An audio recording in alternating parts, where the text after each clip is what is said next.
All right, welcome. If you're a university student deep in English or linguistics courses, then this one's for you.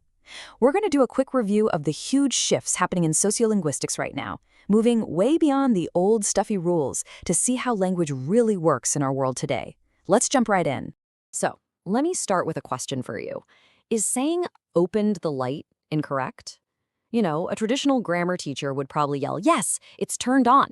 But in sociolinguistics, as it's studied today, that's not really the most interesting question we could be asking anymore. And that's because the most crucial point, and really the main thing to take away from our entire discussion today, is this. The whole field has shifted away from a super rigid focus on what's correct, and is now way more interested in how language actually functions in the real world, and maybe even more importantly, how we use it to build and show off our identities. So here's our game plan. We're going to look at how digital life has changed everything. Then we'll get into the breakdown of so-called pure language. We'll also see how language travels with people. And then, this is the important part, we'll wrap it all up with a section built specifically to help you ace your exams. First up, let's talk about the world you're living in every single day, the internet. Language isn't just spoken anymore. It's typed, it's turned into memes, it's shared in a split second. And all of this has basically created a brand new field of study.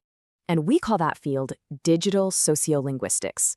It's all about looking at us as netizens and figuring out how we're not just, communicating online, but how we're actively inventing new language and new ways to signal who we are through the words and, well, not just words, that we use. A really key concept here is transglossia. Now, I know it sounds super academic, but it's actually something you probably do every single day without even thinking about it. It's that incredibly creative, fluid way we mix different languages, throw in some emojis, or use a very specific meme to get across a really complex feeling or an inside joke. And here's what it looks like on the ground. Just think about texting your friends in Roman Urdu, or blending English and Urdu grammar in a single WhatsApp message, or, finding that perfect reaction GIF that says so much more than words ever could. Yep, that's transglossia. This all leads to this fascinating idea of keyboard identities. The theory is that the way you write online, your choice of words, your spelling, your grammar, it all projects a very specific persona or even a social class that might be completely different from how you actually speak out loud. It's kind of like a digital performance. Okay, let's move on. See, this new digital world is really just one part of a much bigger trend. We're finally moving away from this old-fashioned idea that languages are these pure, separate things that have to be kept in their own little boxes. Now, this slide is absolutely key for understanding the big theoretical shift. The old way of thinking was called code switching. It pictured a bilingual speaker literally jumping between two completely separate systems in their brain, like an English box and an Urdu box. But the new view, translanguaging, says no, that's not it. It says a speaker has one big, integrated linguistic toolkit, and they just pull out whatever tool they need at any given moment. You see this in the classroom all the time. Instead of those strict English-only rules, there's a growing understanding that it's okay for students to use both English and Urdu to really grapple with a tough concept. They're using their full linguistic toolbox to learn. That is the heart of translanguaging. This brings us straight to another massive concept, world Englishes. This entire field argues that varieties like Pakistani English or Singaporean English or Nigerian English, they aren't full of mistakes. No, they are complete, legitimate, rule-governed language systems. Remember our example, opened the light? That's a standard feature of Pakistani English. It's not wrong, it's just different. And really, at its core, this is a decolonizing movement. It's a powerful argument that questions why one specific historical version of English, standard British English, should get to be the only benchmark for a global language that's spoken by billions of people. It's all about accepting and valuing local ways of speaking. All right, so we've looked at language online and in our minds. Now let's look at how it works out in the physical world, especially as people and whole cultures are constantly moving and mixing together. A really cool way to see this is by studying what's called linguistic landscapes.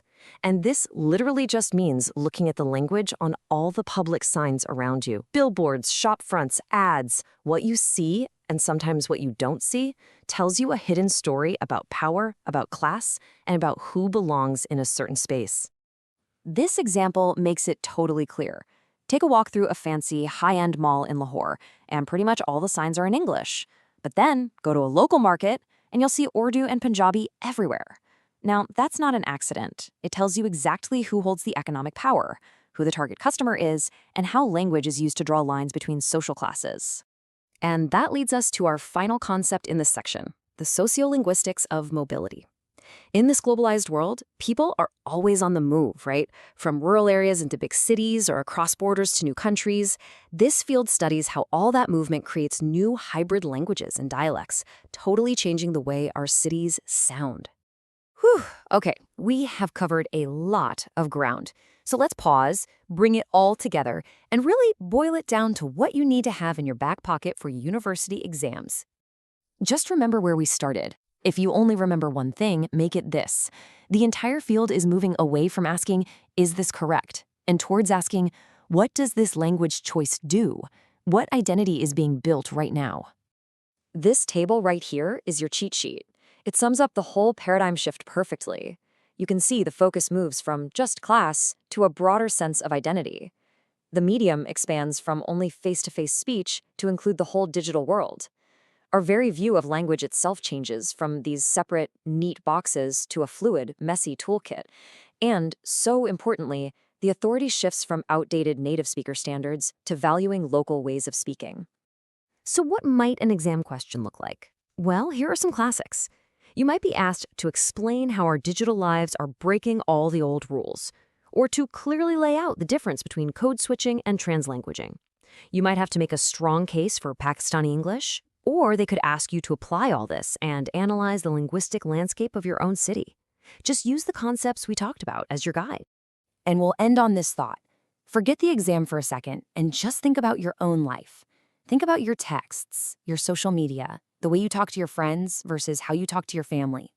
How is the language you choose every single day, whether you realize it or not, actively creating and performing your unique identity? It's definitely something to think about.